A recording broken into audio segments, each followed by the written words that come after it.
Hello everyone. In this video, you will learn about supporting landmarks of the maxilla. During a clinical examination of edentalus patient, anatomical landmarks that are normally placed present in every patient need to be properly evaluated to determine if there is any torsion, abnormality, or missing landmark due to severe bone resorption and disease process, previous surgical alterations, or natural physical variations that would indicate a problem area that need to be evaluated. It is the job of dentists to examine the landmarks have been identified. Then we must assess their size, shape, location, presence, or absence may affect the treatment plan as well as the prognosis of the procedures. And the patient must be informed any situation that may affect their ability to comfortably wear their complete dentures. It is all related to maintaining the support, stability, and retention of the dentures. These landmarks of edentulous arches are the supporting structures, limiting structures, and relief areas. Anatomy of the supporting structure.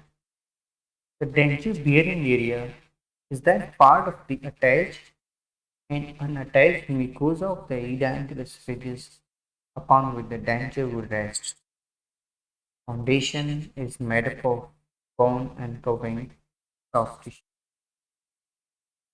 Mucous membrane, which is composed of mucosa and submucosa and work as a cushion between the denture and underlying supporting bone. The submucosa, which is formed by the connective tissues that varies in character from the dense to loose areolar tissues and varies in thickness. Certain glands, fat or muscle fibers and transmit the blood and nerve supply to the mucosa. Mucosa covering the hard palate and the crest of the residual ridge called the masticating mucosa.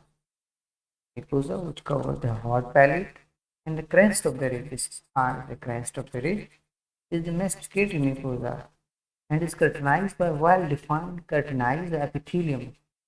And there is a lack of the tissues movement because here the mucosa is firmly adherent to the underlying periosteum. The rest crest tissues are from the remnant gingival tissues and or the face bearing area. These are the remnant of gingival tissues and these are also the face bearing areas.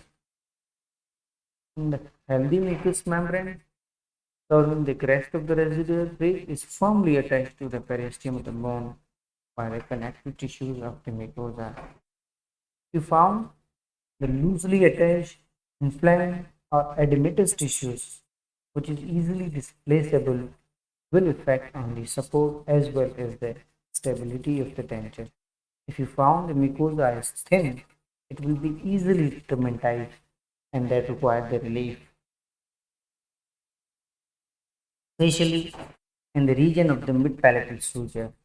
Here, this is the mid-palatal suture. The mucosa are extremely thin, non-resilient. That part of the tissues need to be relieved in the impression or in the denture to avoid trauma from the denture base. Mucous membrane extend from the crest along the slope of the residual ridge.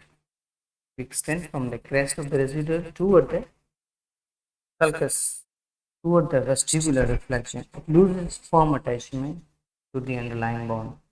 The more loosely attached mucous membrane in this region has no keratinized, slightly keratinized epithelium, and the submucosa contain the loose connective tissue and elastic fiber. These tissues doesn't withstand the force of domestication. Residual ridge. The shape and size of the residual alveolar ridge depend on the anatomic contour of the patient's dentate arch. Therefore, the V-shaped U and square arch form are seen in the edentulous patient. After the extraction of the teeth, the width and height of the residual ridge change. Initially, first 6 to 12 months, resorption is greater, but continue at the reduced rate throughout the life. If the patient has been edentulous for many years, the residual ridge may become small, and the crest of the ridge may lack a smooth cortical bone surface under the mucosa. The maxilla. Maxilla comprised of two palatine processes of the maxilla anteriorly and the palatine bone posteriorly form the foundation for the hard palate and provide a considerable surface area and support for the denture. Maxillary supporting structures are the primary supporting structure and the secondary supporting structure. Primary supporting structures are the hard palate on either side of the mid-palatal rafter. This part of the palate, posterolateral part of the hard palate, that provide the primary support to the denture and the firm tuberosity. If you found that tuberosity is firm, then it provides the primary support to the prosthesis. If it is displaceable, if it is in a fibrous nature, not in a firm, then it will not provide a primary support to the prosthesis. Secondary supporting structure are the alveolar ridge. This is alveolar ridge and the anterolateral part of the palate where there is a narrow guide.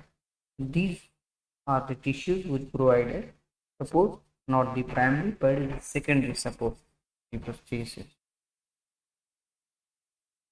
Primary supporting areas that are most capable to take the masticated load, providing a proper support to the denture, called the primary supporting area.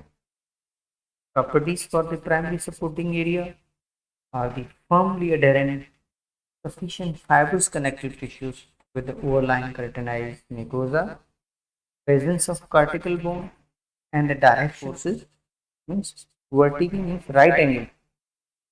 If you found that those areas where the forces are the right angle and those areas are the primary supporting structure, the other is the presence of cortical bone. The underlying bone is cortical bone.